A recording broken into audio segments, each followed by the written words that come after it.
My name is Sebastian. And my ex-wife, Anna, and I had been married for 2 years before she destroyed what we had. Anna and I were colleagues at one time. But after I got an offer from a more prominent company, I resigned. And that was when we began to date. Before that time, Anna and I were not really the colleagues that got along with each other. She was reserved and barely associated with different people except she was talked to. But despite being introverted, I still had a crazy crush on her. I can only tell her how I felt after I resigned because my former company was against coworkers dating. Luckily, when I told Anna how I felt about her, she admitted that she had the same feelings for me too. And in no time, we began to date. I loved Anna's commitment to hard work, her smiles, her energy, and those crystal blue eyes. We got along so well. And I enjoyed every moment I spent with her. And when I eventually asked her to marry me, she said yes. For me, money was not an issue because I earned a lot of money from the tech company I worked with. And this also played a significant role in how I care for Anna on my own. I would drop by clothing stores and buy her clothes, shoes, jewelry, and everything she wanted, whether expensive or not. I also did this because I loved it. When my woman looked good and classy, it boosted my ego. I really loved Anna and I wanted her to be happy at all times. But aside from that, when it came to Anna, I didn't mind if she shopped every week or every month because I considered it as investing in her. Even when we were about to buy a house, I allowed her to pick the house she liked despite not liking it that much because I believed that if she was happy, then I'd be happy. Yet, after everything I did for her, she went ahead and cheated on me with my blood. Everything was going fine between Anna and me. But after the incident of a flood that destroyed many houses last year, I was forced to let my cousin and his wife move in with us. They had to begin life from square one because they lost everything they had, and the least I could do was support them. So my cousin and his wife asked if they could move in with us until they got back on their feet. And after I discussed it with Anna, we decided to let them live with us. Anna was thrilled to receive them, and I was glad she would always have company at home, especially when I was not around.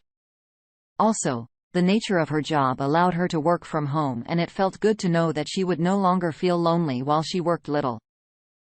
Did I know that I allowed my wife to cheat on me with my cousin? The funniest thing was his wife and I did not notice anything fishy. Whenever we returned from work, they'd act all cool with each other and didn't leave room for suspicion. My cousin, on the other hand, betrayed my trust and repaid me by screwing my wife whenever his wife and I went to work. One weekend, Anna went grocery shopping and asked me to help her fold the clothes in the closet. And that was how I stumbled on her diary tucked under a small pile of unfolded clothes. At first I didn't want to invade her privacy. But I was curious to know what a 28-year-old woman was writing about. And to my greatest surprise, I found out that my wife and my cousin had been sleeping with each other a month after they moved in with us. I could not believe my eyes, and I was heartbroken to find out she could do that to me. After everything I had done for her. A part of me wanted to throw her out as well as my cousin, but I wanted to hurt her for doing such a thing to me. I didn't even fold the clothes anymore because I didn't want her to find out that I knew I simply came up with an excuse that I wasn't feeling okay and she believed me. I continued to pretend everything was fine. But as soon as I got myself together, I contacted a lawyer and he started processing our divorce papers. I also made plans for my cousin because I wanted him to feel my pain. After a couple of weeks, I decided it was time to bust them. So I pretended to leave for work. But I hid in the tool shed of our house. When Anna and my cousin thought I left, they came outside, entered the car and began to kiss before they drove out. And I took pictures of them and sent it to my cousin's wife. I knew she'd come back home in anger, and she did. She initially denied everything until I showed her my pictures that morning. When she realized she could no longer lie, she began to cry and blame my cousin for seducing her. But it was too late. I kicked her and my cousin out of the house, informed her about the divorce papers, and warned her to stay away from me and my house. Some months later we divorced and I blocked her on all social media platforms. My cousin's wife divorced him too. And luckily for them, they didn't have a child yet. Even after the divorce, Anna tried to come to me a few times. But there was nothing I could do at that point. I hated everything about her. She wanted to tell me she was no longer with my cousin, but that was her loss. Not mine though. It's been a while. My heart still aches and I know it will be all over soon. But I'm way happier now and my new girlfriend and I are taking things one step at a time. I can't even imagine what it felt like for you to know that your wife was secretly sleeping with your own cousin. It must have really hurt you to know that your cousin broke your trust too and took your act of kindness for granted. It was really inhuman of them to do that. It's great that you divorced her and move on quickly because she did not deserve you in no time. You'll forget about her entirely and you'll be able to move on to better things. Thank you for sharing your story with us. Now, let's move on to the second story of the day. My wife and I had been married for 25 years, but in the end, I realized she was using me. I'm sharing this here because it has been a burden in my heart. And hopefully it will clear off after I share it. The first time Maya and I met was on Christmas Eve. I went shopping as usual to grab a few stuff for the celebration the next day. And unexpectedly, the mall I shopped at was out of stock, leaving me with the last pack of the stuff I needed. Maya was already shopping with her younger sister Kat.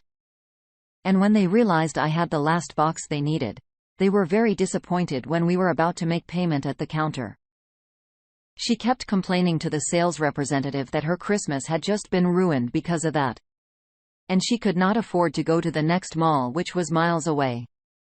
Finally, when she kept complaining, I was forced to pay for the stuff and hand it to her because of her sweet little sister. And I left the mall. About 3 days later, I met her again at the Christmas party my town organized, and she remembered me immediately. Then we were both very young and we hung out with each other the whole evening. Shortly after that, we became close friends, hung out with more, and eventually she became my girlfriend. Maya and I were so much in love and passed through many seasons of our lives together. We dated for 4 years and got married after that. The craziest thing was my family disapproved of Maya, to be precise. My dad didn't like her and he kept saying there was something about her that he could not place his fingers on, but I loved Maya and I wasn't going to let anyone separate us from each other. So I got married without my parents' approval, which worsened my relationship with them. Maya's parents, on the other hand, did not have any problem. They'd bless our marriage. And from there we went ahead to rent our own apartment. We started living together as a couple and I worked hard to make life easier for us. I didn't even go to college. I chose the carpentry career, and with the money I made from it, I had to sponsor Maya to college because I could see how much she wanted to further her education. To be honest, there was nothing that Maya wanted that I didn't give to her.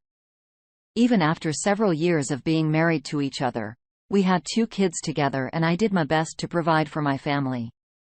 When Maya finished college, she got a job and the pay was good, but I wasn't concerned about her money. I wanted her to be comfortable. So all she had to do was take care of minor bills. While I took care of rent and groceries, then we'd split the children's school fees. I made sure I gave her the dream life she wanted. And I had to make a lot of sacrifices for that to happen. Whenever I could, I'd buy her new stuff or give her money to go shopping at least once in 3 months. Of course, all our vacations and trips were solely my responsibility. But I didn't mind because she was my wife and I believed it was my responsibility to treat her right. And in all the 25 years of being married to her, I never cheated on her because I wouldn't tolerate her if she did the same thing to me. So I tried as much as possible to stay away from anything that would lead to infidelity on my side. Despite being married for so long, my parents refused to talk to me. So I never visited them for Christmas and our kids had only seen pictures of my parents because of that. I was forced to embrace Maya's family as my own. For example, when Martha's parents' house needed renovation, I paid heavily for that because I could not leave my work to renovate her parents' house. Martha didn't even contribute a dime because she believed it was my responsibility to do that as her parents' only son-in-law. And I didn't mind doing all of that too because they were the only family. I had everything was going well between us. We were a big happy family until Maya started falling sick when it didn't stop. As expected. We went to the hospital and she was diagnosed with stage 4 cancer and the doctor said she only had a few months to live. The news hit me like an explosion and I could not imagine losing Maya after spending all those years with her. My legs were weak.